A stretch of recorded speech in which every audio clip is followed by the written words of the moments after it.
Hi friends, 12th fail movie 2023 की भारतीय Hindi cinema की सुपर हिट मूवी थी जो हर एक विद्यार्थी को जोड़ती है, चाहे यूपीएससी का स्टूडेंट हो चाहे और भी किसी भी एग्ज़ाम की तैयारी कर रहा हो। तो मैं आपको सुनाऊंगा यूपीएससी मूवी की वो हिस्से, वो कहानियाँ, वो क्योट्स जो आपकी लाइफ को मोटिवेट कर देगी, जो आप में एक उत्साह और जुनून पैदा करेगी कि आप भी आईपीएस मनोज कुमार शर्मा की तरह किस तरह एक 12वीं पास लड़का यूपीएससी टॉप करता है, यूपीएससी का आईएएस आईपीएस बनता है और आप में एक जुनून पैदा हो। इसके लिए मैं ओम प्रकाश लेके आया हूँ आपके लिए 12th फेल मूवी का रिव्यू और वो हिस्सा जो आपको गौरवान्वित और उत्साहित करेगा। हम मूवी की कहानी को शुरू करते हैं। उससे पहले हम मूवी के कुछ हिस्से, उसके पात्र, पाठक, कहानी का थोड़ा बैकग्राउंड समझ लेते हैं। उसके बाद हम अपनी कहानी के रियल स्टोरी पे चलेंगे। 12th फेल मूवी 2023 की भारतीय हिंदी भाषा की विदु विनोद चोपड़ा द्वारा निर्देशित फिल्म है। फिल्म अनुराग पाठक के उपन्यास 12th फेल पर आधारित है। ये फिल्म मनोज कुमार शर्मा, जिनका रोल विक्रांत मैसी निभाते हैं, के आईपीएस अधिकारी बनने की यात्रा को दर्शाती है। उपन्यास का हीरो मनोज कुमार शर्मा आईपीएस अधिकारी बनना चाहता है। वे इस मुकाम को हासिल करने के लिए प्रतियोगी परीक्षा की तैयारी करता है और इस बीच में जो मुश्किलें आती है उनका वर्णन है। आईपीएस मनोज कुमार शर्मा का रोल विक्रांत मैसी द्वारा निभाया जा रहा है और उनकी पत्नी आईआरएस श्रद्धा जोशी का रोल मेघा शंकर के द्वारा निभाया जा रहा है। एक डीएसपी होते हैं दुष्यंत सिंह, प्रीतम पांडे जो मनोज शर्मा के दोस्त होते हैं, और विकास दिव्य कीर्ति सर जो प्रोफेशनल यूपीएससी के प्रोफेसर हैं, उनका भी रोल दिखाया गया है। फिल्म कई शहरों के साथ साथ राजेंद्र नगर और मुखर्जी नगर में शूट की गई है। फिल्म की कहानी दिखाती है कि चंबल के भीड़ों में पलने वाले बागियों के लिए 12वीं फेल होने वाला लड़का दिल्ली आकर यूपीएससी की परीक्षा पास करता है और पुलिस अफसर बनता है, जबकि IPS Manoj Kumar Sharma real life में उत्तराखंड के अल्मोड़ा जिले के किसी छोटे से शहर से ताल्लुकात रखते हैं। कहानी है ऑटो चालक से आईपीएस बनने की। कहानी शुरू होती है चंबल से, जहां मनोज के पिताजी अफसर से लड़ाई करते। लड़ाई का कारण होता है उनकी ईमानदारी ये कि जो विधायक जी होते हैं वो सारा राशन, सारा बीज ले जाते हैं और उनको बोलते हैं साइन करने के लिए। तो मनोज के पिताजी ठहरे ईमानदार, उन्होंने साइन करने के लिए मना कर दिया तो उनकी अफसर के साथ बिगड़ जाती है। वो अफसर को चप्पल वप्पल भी मार देते हैं। तो अफसर ने उनको सस्पेंड करवा दिया है, सस्पेंशन लेटर घर पे भिजवा दिया। घर पे आने के बाद दादी गुस्सा करती है और बोलती है कि अपनी ईमानदारी पे टिके रहना, तेरे पिताजी भी आर्मी में थे। तो ऐसे करके ये कहानी, मनोज शर्मा छत पे बैठे बैठे पढ़ाई कर रहे होते हैं, पर्चियाँ मना रहे होते हैं क्योंकि उनको 12th पास करनी है। अब चलता है इनका 12th का एग्ज़ाम। 12th के एग्ज़ाम के दौरान एंट्री होती है डीएसपी दुष्यंत सर की। वो एग्ज़ाम में चीटिंग रुकवा देते हैं और अपने मनोज शर्मा पहले अटैम्प्ट में 12th फेल हो जाते हैं। यहीं से कहानी की असली ज़िंदगी शुरू होती है। 12th फेल होने के बाद उनके पिताजी गांव छोड़कर केस लड़ने के लिए हाई कोर्ट में अपील करते हैं और कमाई करने के लिए शहर चले जाते हैं। इसी दौरान मनोज और उनका भाई कमलेश दोनों एक ऑटो चलाते हैं, एक जुगाड़ चलाते हैं। उस जुगाड़ के साथ भी कहानी होती है कि वो जब जुगाड़ से सवारियां लेके जा रहे होते तो विधायक जी की बस आती है। अब विधायक जी की बस वाला कंडक्टर होता है, वो उसको रुकवा देता है कि ये सवारियां विधायक जी की बस की है, तुम नहीं ले जा सकते। तो वहाँ भी मनोज शर्मा की झड़प हो जाती है, चप्पलें मारते हैं। तो इस मूवी का एक फेमस डायलॉग चलता है कि पहली बार किसी ने विधायक जी के आदमी पे हाथ उठाया तो दूसरी बार और उठाते हैं, बोले ये ले, दूसरी बार भी उठा दिया और चप्पल मारते हैं। इसी तरह मनोज शर्मा ऑटो चलाते रहते हैं। तो इसी दौरान दूसरे दिन विधायक जी का आदमी आता है और पुलिस को भिजवा के मनोज शर्मा को गिरफ्तार करवा लेता है और उनका ऑटो जब्त कर लेता है।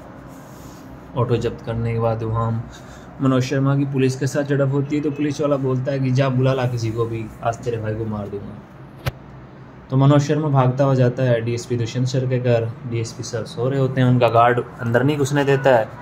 तो वो भाग के जाता है और बोलता है कि आप उस दिन तो ईमानदारी दिखाने के लिए स्कूल में आ गए थे, चीटिंग रोकने के लिए। यदि उस दिन चीटिंग नहीं रोकते तो मैं पास हो जाता, 12वीं पास कर लेता। और आज जब मैं आपको बुलाने के लिए आया हूँ, मेरा भाई मर रहा है, तो आप आ नहीं रहे। ऐसा सुन के मनोज दुष्यंत सर बाहर आ जाते हैं और पूछते हैं क्या तकलीफ़ है। वो थाने जाते हैं, उनके भाई को छुड़वाते हैं।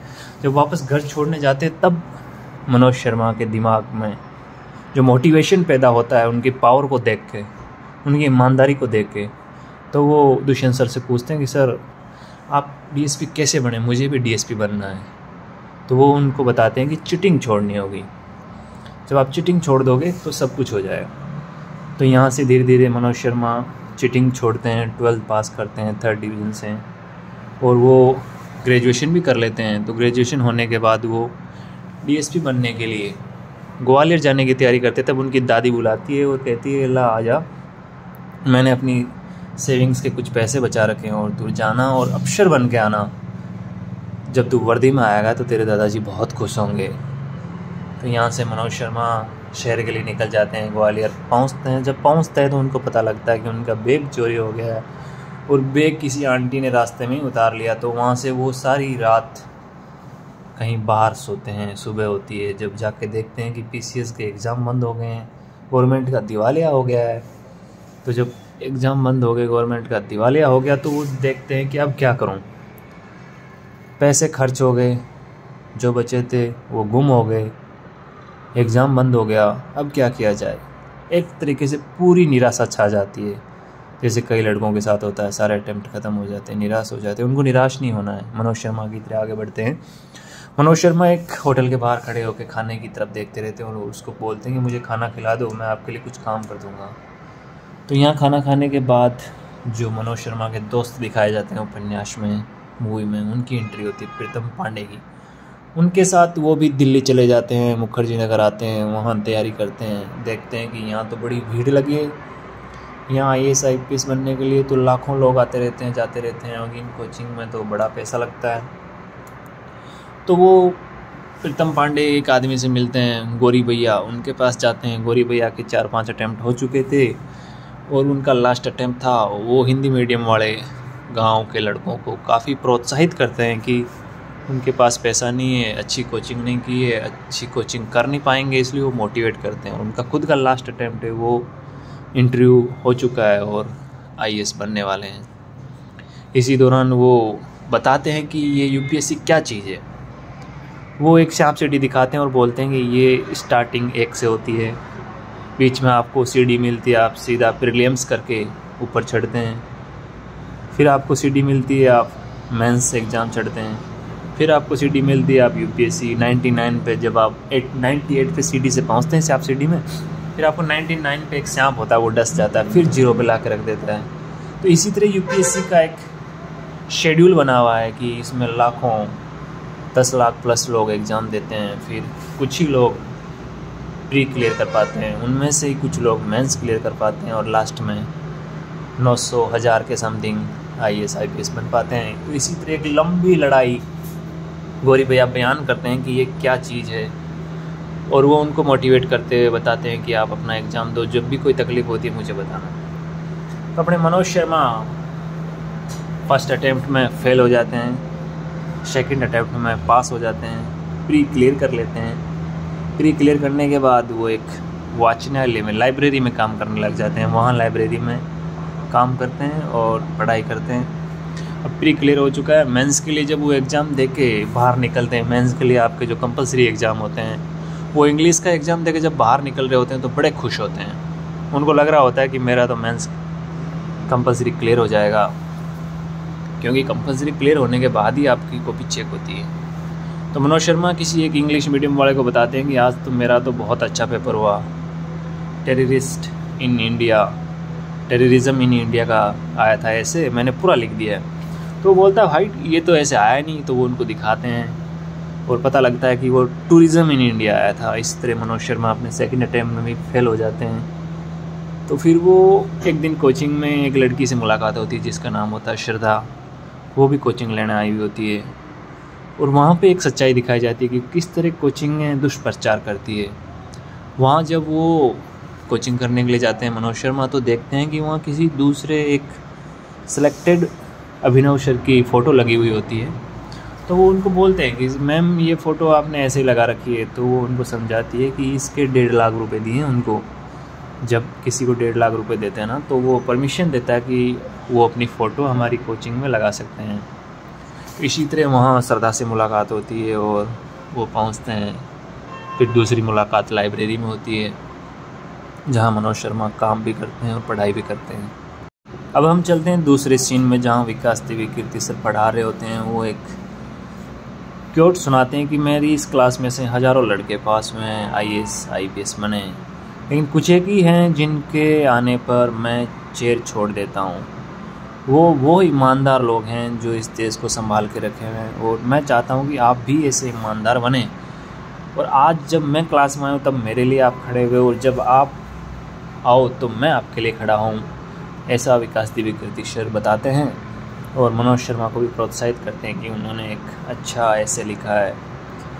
ऐसे करके मनोज शर्मा की लाइफ में सेकंड अटैम्प्ट फेल हो जाते हैं और श्रद्धा से मुलाकात हो जाती है। वो थोड़ा श्रद्धा से अट्रैक्शन में आ जाते हैं और उनके प्रति काफ़ी भाव विभोर होते हुए पढ़ाई भी करते हैं, और एक दिन चलते चलते उनको प्रपोज भी कर देते हैं। लेकिन प्रपोजल इसके बीच में फंस जाता है जब वो एक दिन क्लास में रहते हैं और उनको श्रद्धा को गलतफहमी हो जाती है कि वो इंजीनियरिंग के स्टूडेंट है, क्योंकि जब वो लाइब्रेरी में मिले थे तो मनोज के हाथ में एक इंजीनियरिंग की बुक थी। जब क्लास में विकास देवी कीर्ति सर पढ़ा रहे होते हैं रॉकेट साइंस के बारे में, तो वो पूछते हैं कि किसी को पता हो तो बताओ।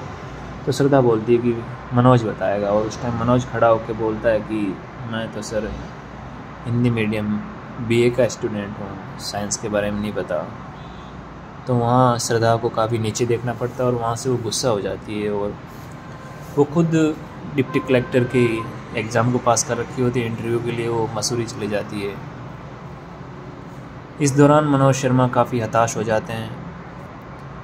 दूसरे सीन में देखते हैं कि मनोज शर्मा जब वाचनालय में रद्दी को बेचते हैं तो उस रद्दी का बनता है 4,800 रुपये, और वो रद्दी वाला बोलता है, जो वाचनालय का मालिक होता है वो बोलता है कि पिछली बार तो 6,200 रुपये की बिकी थी, अब की बार 4,800 रुपये की बिकी, 1,400 रुपये खा गया।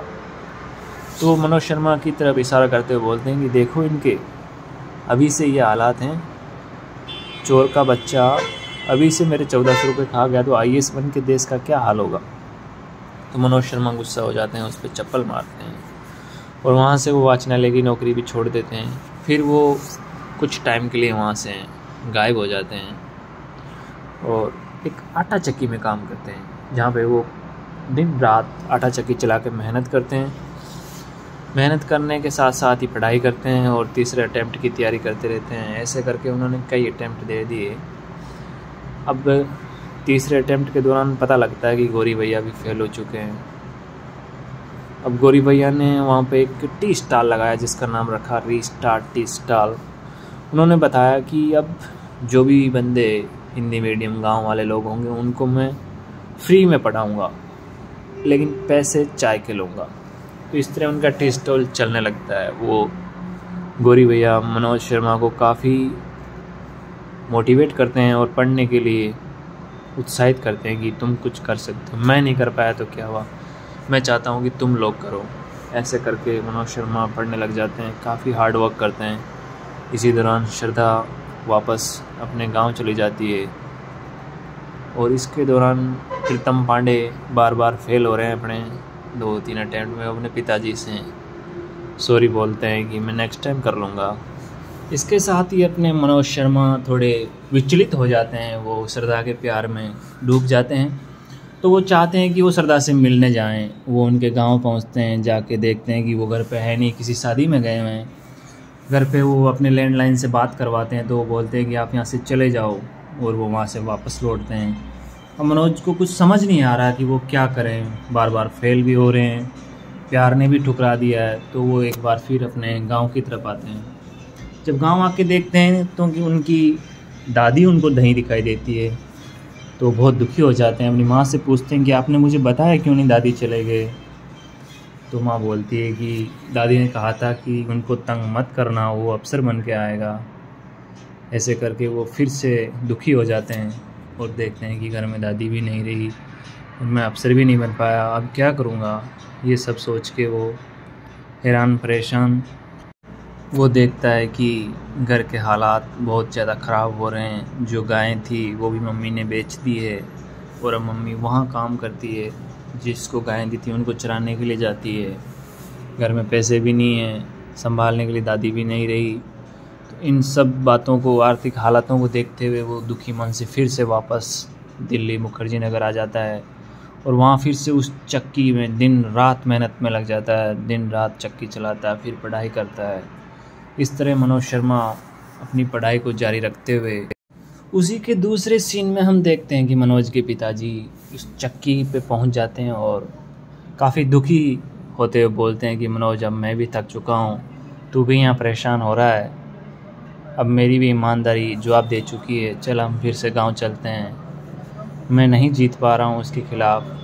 तो यहाँ मनोज अपने पिताजी के द्वारा सिखाए गए गुण उन्हीं को वापस दोहराता है और बोलता है, हम हार नहीं मानेंगे, रार नहीं ठानेंगे पिताजी, आखिर तक लड़ते रहेंगे और हम सच्चाई के रास्ते पे ही चलेंगे। ऐसे करके वो खुद अपने पिताजी को मोटिवेट करता है और वहाँ से उनको समझा के भेज देता है कि मैं जल्द ही मेहनत करूँगा और अफसर बनूँगा। इसी बीच वापस श्रद्धा की एंट्री होती है। क्लास के बाद श्रद्धा मनोज से मिलती है और पूछती है कि हम कॉफ़ी पे मिल सकते हैं। तो मनोज भैया बोलते हैं कि हम प्री के एग्ज़ाम के बाद मिलेंगे, यूपीएससी के प्री एग्ज़ाम के बाद मिलेंगे। तो श्रद्धा बोलती है वो तो 2 महीने बाद है। तो श्रद्धा समझ जाती है कि अब लड़का मेहनत के पीछे लग चुका है, तो उसको ऑल द बेस्ट बोल देती है और वापस निकल जाती है अपनी पढ़ाई के लिए। होता क्या है कि शाम को जब वो टी स्टॉल पे बैठे रहते हैं, टी स्टॉल गौरी भैया के वहाँ चाय पी रहे होते हैं, तो वहाँ प्रीतम पांडे मजाक में श्रद्धा को सुनाने लग जाते हैं कि श्रद्धा यदि मनोज की ज़िंदगी में नहीं आती तो शायद मनोज कुछ कर पाता। तो यहाँ से श्रद्धा को भी गुस्सा आता है, मनोज को भी गुस्सा आता है और श्रद्धा मनोज को बोलती है कि तुम बोलते हो ना मेरे को आई लव यू बोल दोगे तो मैं पूरी दुनिया पलट दूँगा, चलो मैंने अब बोला आपको आई लव यू। तो यहाँ से मनोज खुश हो जाते हैं और वो भागते हुए जाते हैं, पढ़ाई करते हैं, दिन रात मेहनत करते हैं और प्री एग्ज़ाम पास कर लेते हैं। उधर दूसरी तरफ श्रद्धा ने भी एग्ज़ाम पास कर रखा है, उसका इंटरव्यू क्लियर हो जाता है, श्रद्धा डिप्टी कलेक्टर बन जाती है और इधर अपने मनोज भैया प्री और कंटिन्यू मेंस को भी निकाल लेते हैं। पर अपने प्रीतम पांडे हर बार की तरह फेल हो जाते हैं और अपने पिताजी को अपना दुखड़ा सुनाते हैं, पिताजी मैं इस बार फेल हो गया लेकिन अगली बार कर जाऊंगा। और इस दौरान मनोज को ढूंढते हुए श्रद्धा आटा चक्की पे पहुंचती है और उससे बोलती है कि तुम इस तरह कैसे पढ़ पाओगे, चलो आप एक कोचिंग ले लो, वहाँ तैयारी करो, इस आटा चक्की में रहते हुए आप कोचिंग नहीं करोगे तो आप कैसे पास करोगे, बहुत हार्ड होगा आपके लिए। लेकिन मनोज बोलता है कि नहीं, मैंने अपने परिवार की आर्थिक हालात देखी है, मुझे पढ़ने दो, मैं यहीं पढ़ूंगा। इसके साथ ही प्रीतम पांडे गुस्सा हो जाते हैं और श्रद्धा के पिताजी को एक बार फ़ोन लगा देते हैं कि आपकी लड़की यहाँ कुछ नहीं पढ़ाई कर रही, वो तो यहाँ मनोज के साथ घूम रही है, मनोज के साथ ये वो XYZ अलग अलग बातें बताते हैं। तो अब श्रद्धा के पिताजी श्रद्धा को वापस अपने गांव ले जाते हैं। श्रद्धा और उनके पिताजी के बीच बातचीत होती है कि पिताजी आप मेरे ऊपर विश्वास नहीं करते, आपने किसी अनजाने कॉल पे विश्वास कर लिया, आप मेरा विश्वास नहीं कर रहे, ऐसी बातें होती रहती है। इसके साथ ही इधर अपना मनोज भैया इंटरव्यू की तैयारी के लिए लगे हुए हैं। तो गौरी भैया ने उनको आटा चक्की से निकाल कर एक अच्छी जगह, अच्छा रूम दिलवा दिया है और पढ़ने के लिए लगा दिया है कि अब ये अटैम्प्ट आपका लास्ट अटैम्प्ट है और इसको आपको निकालना ही है, आपको अफसर बनना ही है, मैं नहीं बन पाया तो क्या हुआ, आप बनोगे। उधर दूसरे सीन में अपने प्रीतम पांडे गम को भुलाने के लिए शराब का सहारा लेते हुए और हल्ला मचाने के चक्कर में उनको पुलिस उठा के ले जाती है। वापस मनोज उनकी गारंटी लेने के लिए जाता है तो बोलता है कि आपने इसको किस जुर्म में गिरफ्तार किया है, आपने पैसे भी लिए हैं, आप ये पैसे नहीं ले सकते। वहाँ पे थोड़ा मनोज कानून सिखाता है और उनको बोलता है कि यदि मैं IPS बन गया तो सबसे पहला सस्पेंशन लेटर तुम्हारा लिखूँगा। उधर खुशी की खबर आती है, श्रद्धा डिप्टी कलेक्टर बन जाती है और उसके पिताजी भी उसको मनोज से मिलने की अनुमति दे देते हैं। श्रद्धा मनोज के पास आती है और उसे मोटिवेट करती है और उसे वो सब कुछ सिखाती है जो उसके लिए ज़रूरी हो।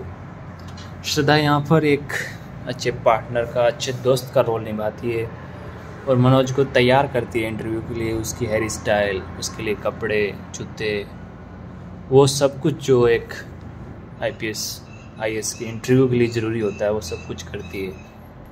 सब कुछ तैयारी हो चुकी है। श्रद्धा और मनोज प्रीतम पांडे के जाकर डोर बेल बजाते हैं और बोलते हैं कि यदि प्रीतम पांडे आप नहीं होते तो आज ये मनोज शर्मा यहाँ तक नहीं पहुँच पाता। आपका बहुत बहुत धन्यवाद। और श्रद्धा बोलती है कि यार प्रीतम, आप झूठ अच्छा बोल लेते हो, आप क्यों न ज्वाइन कर लो मीडिया को, आप रिपोर्टर क्यों नहीं बन जाते। इसी तरह श्रद्धा मनोज को लेके यूपीएससी इंटरव्यू सेंटर पहुंचती है और रास्ते में मनोज को एक लेटर देती है। मनोज खोलने की कोशिश करते हैं तो श्रद्धा बोलती है नहीं अभी मत खोलो, जब अकेले में हो तब खोलना। और मनोज को पूछती है कंफर्टेबल फील कर रहे हो। तो मनोज बोलता है थोड़े जूते टाइट हैं, क्योंकि गांव का लड़का है, पहली बार पहने शूट बूट में टाई बेल्ट लगा के आज मनोज अपना लास्ट अटेम्प्ट का इंटरव्यू देने जा रहा है। जो लास्ट अटेम्प्ट की फीलिंग होती है वो आप लोगों में से कई लोगों ने फील किया होगा। अब अपने मनोज भैया इंटरव्यू सेंटर पहुंच चुके हैं। वहाँ देखते हैं कि हिंदी मीडियम के बच्चे और सभी सूट बूट में बैठे हैं। उनकी मुलाकात जब रिसेप्शन सेंटर पे जो लिख रहा होता है कि अब इसकी बारी, अब इसकी बारी, इसके बाद आप, वो पूछता है कि आपने 12th में 1 साल का ड्रॉप लिया है क्या। तो मनोज शर्मा बोलते हैं नहीं, मैं 12th में फ़ेल हो गया था। तो उनको वहाँ एक काम करने वाला आदमी बताता है कि आपका जो इंटरव्यू ले रहा है वो हिंदी मीडियम वालों को बिल्कुल पसंद नहीं करता है, तो आप उसको ये मत बताना कि मैं 12th में फ़ेल हो गया, ऐसे बोल देना कि मेरे दादा दादी चले गए थे इसलिए मैंने 1 साल का ड्रॉप ले लिया था। तो मनोज शर्मा उसकी बातें सुनते हुए अपने इंटरव्यू रूम की तरफ बढ़ते हैं। जैसे ही इंटरव्यू रूम में घुसते हैं सभी को नमस्ते बोलते हैं और बैठ जाते हैं। तो इंटरव्यू शुरू होने से पहले इंटरव्यूअर उनका बायोडाटा पढ़ता है और बताता है कि 10th क्लास 1st डिवीज़न और 12th क्लास 3rd डिवीज़न, और ये आपने 1 साल क्या हुआ। तो मनोज कुछ सेकंड के लिए रुकते हैं और बोलते हैं कि मैं फ़ेल हो गया था। दूसरा इंटरव्यूअर पूछता है कि आप फेल कैसे हो गए। तो बताते हैं कि उस साल हमारी चीटिंग नहीं हो पाई थी। तो बोलते हैं कि चीटिंग, आप लोग चीटिंग करते हो वहाँ पे। तो बोलते हैं कि चीटिंग हमारे वहाँ एक जमी जमाई व्यवस्था है और पॉलिटिशियन विधायक चाहते हैं कि जब तक हम अनपढ़ रहेंगे तब तक उनकी कहे मुताबिक हम वोटिंग करेंगे। यदि हम पढ़ लिख गए तो हम फिर उनके मुताबिक वोट नहीं करेंगे। और ये आज भी काफ़ी हद तक सच्चाई है कि जब तक लोग शिक्षित नहीं होंगे तो वो अपनी जिम्मेदारी नहीं समझ पाएंगे, तो वो वोट उसी हिसाब से करते जाएंगे जैसे उनके राजनेता बोलेंगे। तो मनोज शर्मा आगे बढ़ते हुए बताते हैं तो फिर आपने 3rd डिवीज़न 12th पास करी, उस टाइम भी चीटिंग से ही करी। तो मनोज शर्मा बोलते हैं नहीं, उस साल पूरी स्कूल ने चीटिंग करी थी, क्योंकि डीएसपी दुष्यंत सर वहाँ से ट्रांसफ़र हो चुका था, लेकिन मैंने चीटिंग नहीं करी और मेरा 3rd डिवीज़न बना। यदि मैं भी चीटिंग करता तो मैं 1st डिवीज़न बनाता, लेकिन मुझे खुशी हुई कि मेरी 3rd डिवीज़न बनी, लेकिन मैंने अपनी 3rd डिवीज़न भी ईमानदारी से बनाई। इसी के साथ ही दूसरा क्वेश्चन पूछते हैं कि आप एक 3rd डिवीज़न 12th पास हो, हम आपको क्यों सेलेक्ट करें। तो वो बताते हैं कि मैंने वो सब कुछ देखा है, वो चीटिंग देखी है, वो गरीबी देखी है, वो जुगाड़ जब्त होते हुए देखा है, वो पुलिस का प्रेशर देखा है, गांव के हालात देखे हैं, वो सब इंग्लिश मीडियम वालों ने नहीं देखे हैं, इसलिए मुझे सेलेक्ट करना है। और यदि मुझे सेवा करने का मौका मिला तो मैं वो सब कुछ बदल दूंगा, चीटिंग रोकूंगा और मैं लड़कों को बचपन से ही सिखा दूंगा कि चीटिंग नहीं करनी है। इंटरव्यूअर मनोज शर्मा को बोलते हैं कि हमारे पास IIT टॉपर हैं, इंग्लिश मीडियम वाले हैं, तो हम आपको क्यों सेलेक्ट करें। आप तो 12th फेल हो, 3rd डिवीज़न पास हो, तो आप जा सकते हैं। मनोज शर्मा को बाहर जाने के लिए बोल देते हैं। इतने में दूसरे इंटरव्यूअर होते हैं, वो बोलते हैं कि आप 2 मिनट बाहर वेट कीजिएगा। जब मनोज शर्मा बाहर निकल रहे होते हैं तो देखते हैं कि अब वापस बुलाया जाएगा या नहीं बुलाया जाएगा। वो बाहर जाके वेट करते हैं। वेट करते करते उनको ख्याल आता है कि श्रद्धा ने उनको एक लेटर दिया था। वो लेटर निकालते हैं, पहले से ही परेशान थे, और जब लेटर खोलते हैं तो देखते हैं कि श्रद्धा ने सुनहरे अक्षरों में लिखा है, मनोज तुम IPS बनो या ना बनो, मैं सदा आपके साथ रहूँगी। I will marry you Manoj. यदि आप इंटरव्यू में फेल भी होगे तो कोई बात नहीं, हम साथ में रह के आटा चक्की चला लेंगे, लेकिन मैं हमेशा आपके साथ रहूँगी। ये शब्द सुन के मनोज का जो कॉन्फिडेंस था वो इंक्रीज़ हो जाता है। फिर से बेल बजती है, मनोज शर्मा को इंटरव्यू के लिए बुलाया जाता है और पूछा जाता है कि जब हमारे पास इतने इंग्लिश मीडियम के विद्यार्थी हैं, हम आपको सेलेक्ट करें, इसके लिए आप अपने बारे में कुछ बताओ। तो मनोज शर्मा बताते हैं कि एडमंड हिलेरी माउंट एवरेस्ट पर चढ़ने वाले पहले इंसान थे। उनके बारे में सब ने पढ़ा है, लेकिन अंग्रीटा शेरपा जो बिना ऑक्सीजन सपोर्ट के 10 बार माउंट एवरेस्ट पर चढ़े थे, उनके बारे में किसी ने नहीं पढ़ा, लेकिन उनके बारे में मैंने पढ़ा है। इसलिए मैं खुद यहाँ तक पहुँचने के लिए बिना ऑक्सीजन सपोर्ट के पहुँचा हूँ। मेरे परिवार में कोई ऐसा नहीं है जो मेरी हेल्प कर सकता था, ना पैसे थे ना सब कुछ, फिर भी मैंने मेहनत करी। मैं अंग्रीटा शेरपा की तरह बिना ऑक्सीजन सपोर्ट के यहाँ तक पहुँचा हूँ। इंटरव्यूअर मनोज को पूछते हैं कि आप झूठ भी तो बोल सकते थे कि मैं 12th में ड्रॉप लिया था, मैंने चीटिंग नहीं की थी, आपने चीटिंग के बारे में क्यों बताया? तो मनोज शर्मा बताते हैं कि मेरे पिताजी आज भी अपने सस्पेंशन के लिए लड़ाई लड़ रहे हैं। मेरे पिताजी ने मुझे सच्चाई का रास्ता सिखाया है, इसलिए मैं नहीं चाहता था कि मैं झूठ बोलकर कुछ भी करूं। एक दूसरा इंटरव्यूअर पूछता है कि आपको इंग्लिश तो आती नहीं, फिर आपको हम क्यों सेलेक्ट करें, आप क्या कर पाओगे? तो मनोज शर्मा बोलते हैं कि मैं पानी पीना चाहता हूं। तो एक इंटरव्यूअर उनकी तरफ ग्लास को सरका देता है। तो मनोज बोलते हैं कि मुझे कांच के गिलास में पीने की आदत नहीं है, मुझे स्टील के गिलास में पीने की आदत है, प्लीज़ मेरे लिए स्टील का गिलास मंगवा दीजिए। तो एक इंटरव्यूअर बोलता है कि क्यों टाइम वेस्ट कर रहे हो हमारा, पानी साफ है, आपको प्यास लगी है, इसमें पीने में क्या जा रहा है आपको, क्यों टाइम वेस्ट कर रहे हो? तो मनोज शर्मा बोलते हैं तो यही तो मैं समझाना चाहता हूँ आपको कि अवसर साफ होना चाहिए, भाषा का क्या फ़र्क पड़ेगा, हिंदी मीडियम हो चाहे इंग्लिश मीडियम हो, उसके गुण अच्छे होने चाहिए, वो ईमानदार होना चाहिए, यही तो मैं कहना चाहता हूँ। जैसे कि आप बता रहे हैं कि पानी साफ होना चाहिए, ग्लास चाहे स्टील का हो चाहे कांच का हो, वैसे ही मेरा बताना है कि अवसर अच्छा होना चाहिए, ईमानदार होना चाहिए, चाहे हिंदी मीडियम का हो चाहे इंग्लिश मीडियम का हो। ऐसा सब कुछ सुन के मनोज शर्मा को बाहर जाने के लिए बोल देते हैं। जब मनोज शर्मा बाहर निकल रहे होते हैं तो उनको पीछे से सुनाई देता है कि सच एरोगेंट, वेस्ट ऑफ टाइम। ये सब सुनकर मनोज शर्मा पहुंच जाते हैं। अगले सीन में आज रिजल्ट का अनाउंस होने वाला है। मनोज शर्मा नहीं जाना चाहते कि वो रिज़ल्ट देखने जाएं, पर श्रद्धा ज़बरदस्ती उनको खींच के ले जाती है। और जब जाके देखते हैं तो श्रद्धा बोलती है कि चलो रिज़ल्ट देखें। मनोज मना कर देता है कि अभी भी इंटरव्यूअर के वो शब्द मेरे कानों में गूंज रहे हैं, मेरा नहीं हो पाएगा। लेकिन जब श्रद्धा रिज़ल्ट चेक करती है तो वो खुश हो जाती है और मनोज को बताती है कि पास हो गए।